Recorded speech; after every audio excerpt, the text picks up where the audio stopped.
ರಾಜ್ಯದಲ್ಲಿ SIR ಬಗ್ಗೆ ಜಾಗೃತಿಯನ್ನು ಮೂಡಿಸಲಿಕ್ಕೆ ಪ್ರಯತ್ನ ಮಾಡ್ತಾ ಇದ್ದೀವಿ. ಮೂಲ ಉದ್ದೇಶ ನಾವೇನು SIR ವಿರುದ್ಧ ಇಲ್ಲ.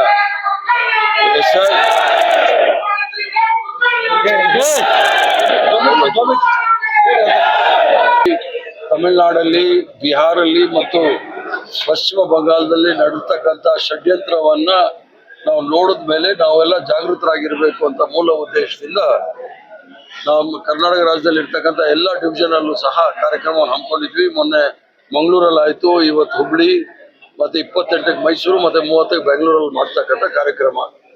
ಇದರಲ್ಲಿ ನಾವು ಕೂಡ ಅವರು ಇದು ಪ್ರತಿ ವರ್ಷ ಜನವರಿನಲ್ಲಿ ಆಗ್ಬೇಕಾಗಿರ್ತಕ್ಕಂಥದ್ದು ಪರಿಷ್ಕರಣೆ. ಆದ್ರೆ 2004 ಆದ್ಮೇಲೆ 2014ರಲ್ಲಿ ಆಗ್ಬೇಕಾಗಿತ್ತು, ಅವಾಗ ಮಾಡ್ಲಿಲ್ಲ. 2021 ಜನಗಣತಿ ಆದ್ಮೇಲೆ ಮಾಡ್ತೀನಿ ಅಂದವರು ಮಾಡ್ಲಿಲ್ಲ. ಈಗ ವಿಶೇಷ ಸಮಗ್ರ ಪರಿಷ್ಕರಣೆ ಅಂದ್ಬಿಟ್ಟು ನೈಜ ಮತದಾರನಿಗೆ, ನಾನು ಆಗ್ಲೇ ನನ್ನ ಭಾಷಣದಲ್ಲಿ ಹೇಳಿದೆ, ಅಮೃತ್ಯ ಸೇನ್ ಅಂತ ಅವ್ರದ್ದು ಹೆಸರನ್ನೇ ಮತದಾರ ಪಟ್ಟಿಯಿಂದ ಬಿಟ್ಟಿದ್ದಾರೆ, ನೋಬೆಲ್ ಪ್ರಶಸ್ತಿ ವಿಜೇತ ಅವರು. ಆ ತರ ಬಹಳ ಪ್ರಮುಖರು, ನೌಕಾದಳದ ಮುಖ್ಯಸ್ಥರನ್ನ ಗೋವಾದಲ್ಲಿ ಹೆಸರು ಬಿಟ್ಟಿದ್ದಾರೆ. ಆದ್ರೆ ಇವ್ರಿಗೆ ಯಾರು ವಿರೋಧ ಇದ್ದಾರೆ ಅವರ ಹೆಸರನ್ನ ಮತಪಟ್ಟಿಯಿಂದ ತೆಗಿತಕ್ಕಂಥದ್ದು ಇವ್ರದ್ದು ರೂಢಿಯಾಗಿದೆ.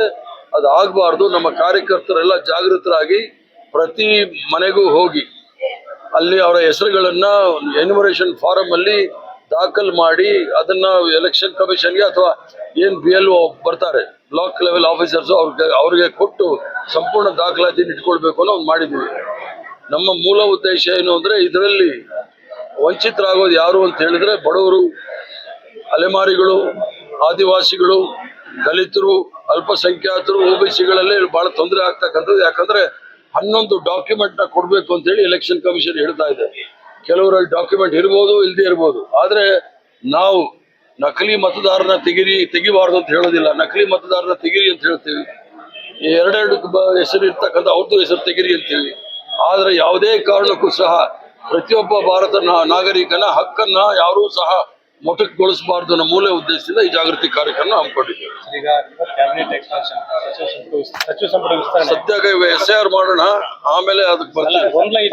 ಯಾವ ಗೊಂದಲ ಇಲ್ಲ, ಯಾವ್ದು ಗೊಂದಲ ಇಲ್ಲ.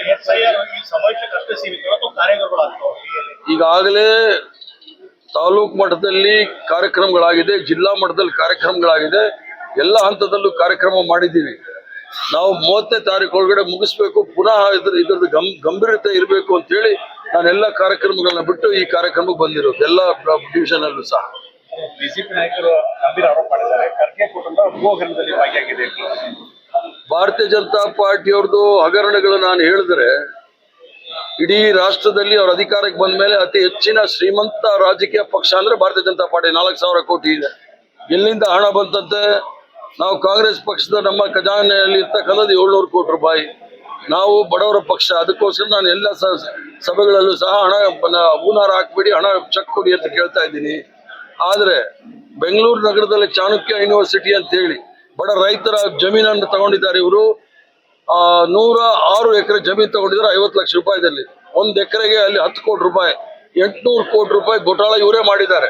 ಖರ್ಗೆ ಅವ್ರ ಮೇಲೆ, ಯಾಕಂದ್ರೆ ಅವರು RSS ಮೇಲೆ ಟೀಕೆ ಮಾಡ್ತಾ ಇದ್ದಾರೆ, ಅದಕ್ಕೆ ಡೈವರ್ಟ್ ಮಾಡಕ್ಕೆ ಈ ಪ್ರಯತ್ನ ಮಾಡ್ತಾ ಇದ್ದಾರೆ.